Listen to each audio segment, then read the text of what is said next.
Assalamualaikum warahmatullahi wabarakatuh.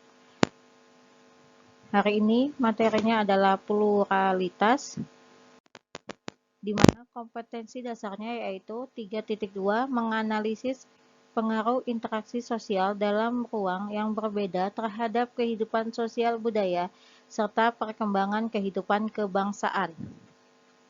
Di mana tujuan pembelajarannya yaitu siswa dapat mengetahui pengertian pluralitas dan yang kedua siswa dapat mengetahui macam-macam pluralitas.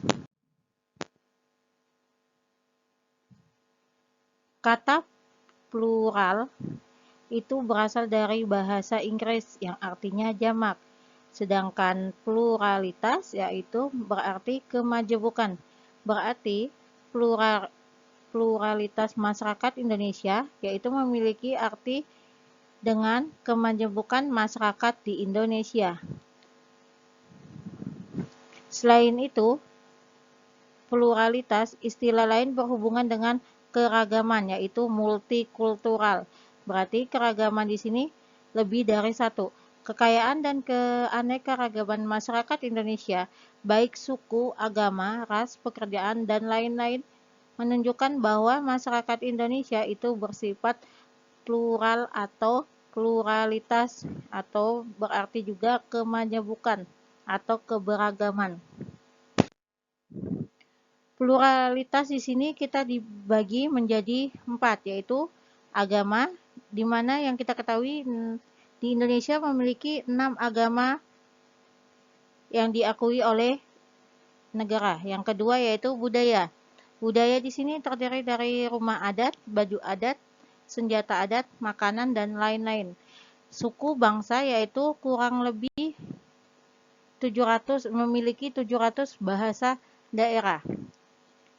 Pekerjaan yaitu mata pencaharian yang beragam di masyarakat Indonesia. Pluralitas di Indonesia yang pertama adalah agama. Setiap agama memiliki pedoman cara beribadah sesuai tuntutan agama yang berbeda-beda. Dengan memahami perbedaan agama ini, agar dalam diri kita tumbuh rasa saling memahami dan menghargai sesama umat beragama atau menumbuhkan rasa semangat toleransi dalam beribadah. Sebagaimana kalian ketahui, agama di Indonesia atau agama yang diakui oleh pemerintah Indonesia yaitu ada 6.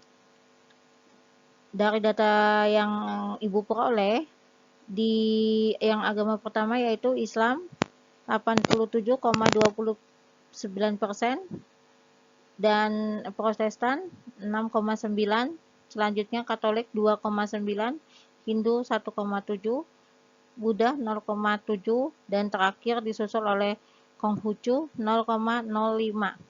Di sini gambar ini adalah gambar tempat ibadah masing-masing agama yang ada di Indonesia. Pluralitas Indonesia yang kedua adalah budaya. Indonesia begitu banyak memiliki budaya. Slide selanjutnya yaitu menurut Koncara Ningrat menjelaskan bahwa kata kebudayaan berasal dari bahasa Sanskerta yaitu budaya. Budi berarti budi atau kekal, kultur atau color yang berarti mengolah, mengerjakan, dan terutama berhubungan dengan pengolahan tanah bertani, dan memiliki makna yang sama dengan kebudayaan, yang kemudian berkembang makna menjadi segala daya upaya serta tindakan manusia untuk mengolah tanah dan mengubah alam. Menurut J.J. Huningman, terdapat 3 wujud budaya. Yang pertama yaitu gagasan atau wujud ideal, yang kedua yaitu tindakan atau aktivitas, yang ketiga yaitu karya atau artefak. Di sini Ibu akan menjelaskan satu-satu, yaitu yang pertama gagasan. Wujud ideal kebudayaan merupakan kebudayaan yang berbentuk kumpulan ide, gagasan, nilai, norma, dan peraturan, dan sebagainya yang bersifatnya abstrak atau tidak nyata, tidak dapat diraba ataupun disentuh.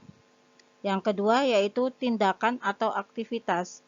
Aktivitas adalah wujud kebudayaan sebagai suatu tindakan berpola dari manusia dalam masyarakat yang disebut juga dengan sistem sosial. Yang ketiga yaitu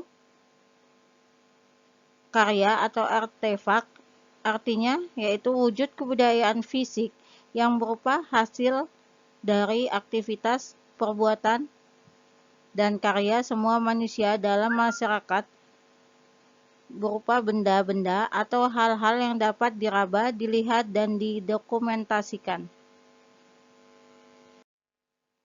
Hal yang mempengaruhi perbedaan masyarakat di Indonesia, yaitu yang pertama perbedaan lokasi. Perbedaan lokasi kondisi alam di berbagai daerah Indonesia menyebabkan adanya perbedaan hasil kebudayaan. Salah satunya rumah.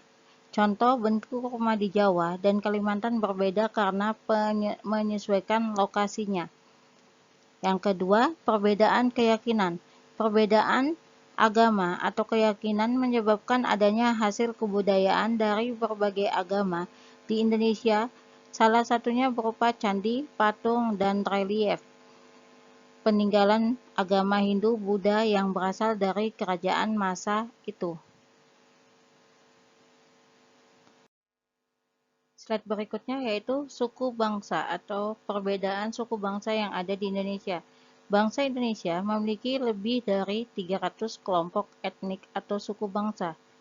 Suku Jawa adalah kelompok suku terbesar di Indonesia dengan jumlah mencapai 41% dari total populasi. Sedangkan di Kalimantan dan Papua memiliki populasi kecil yang hanya beranggotakan ratusan orang. Pembagian kelompok suku di Indonesia tidak mutlak dan tidak jelas. Hal ini diakibatkan dari perpindahan penduduk, pencampuran budaya, dan saling mempengaruhi. Berikut adalah data suku bangsa di Indonesia dari Wikipedia. Berikut adalah data suku bangsa Indonesia dari asal provinsinya masing-masing. Ibu sebutkan satu persatu yaitu Nagro Aceh Darussalam atau biasa disebut Aceh memiliki suku Aceh, Gayo, Alas, dan Simewulu. Sedangkan dari Sumatera Utara yaitu Batak, Nias, dan Sumatera Barat yaitu Minangkabau dan Mentawai.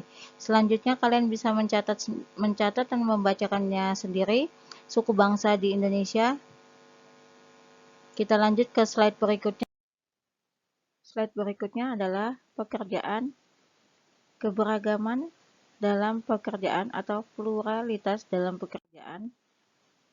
Pekerjaan adalah salah satu bentuk kegiatan ekonomi yang dilakukan oleh masyarakat untuk memenuhi kebutuhan. Dan pekerjaan ini dibagi menjadi dua, yaitu formal dan non-formal. Di mana pekerjaan sektor formal adalah berbagai pekerjaan yang dijalankan oleh pelaku usaha resmi, baik pemerintah maupun swasta. Contohnya, para karyawan perusahaan, pegawai kantor bank, pegawai pemerintahan, dan guru adalah contoh dari sektor formal. Pada jenis pekerjaan ini, individu terikat secara langsung oleh sistem yang berlaku. Dengan demikian, mereka bekerja penuh dengan aturan yang mengikat. Sedangkan pekerjaan sektor non-formal adalah pekerjaan yang dilakukan secara mandiri atau kepada perseorangan. Contohnya, bengkel, petani, penjual atau pedagang, dan pelaku usaha mandiri lainnya. Dan mereka bekerja secara mandiri dan tidak tergantung pada pihak lain. Sekian materi kita hari ini. Wassalamualaikum warahmatullahi wabarakatuh.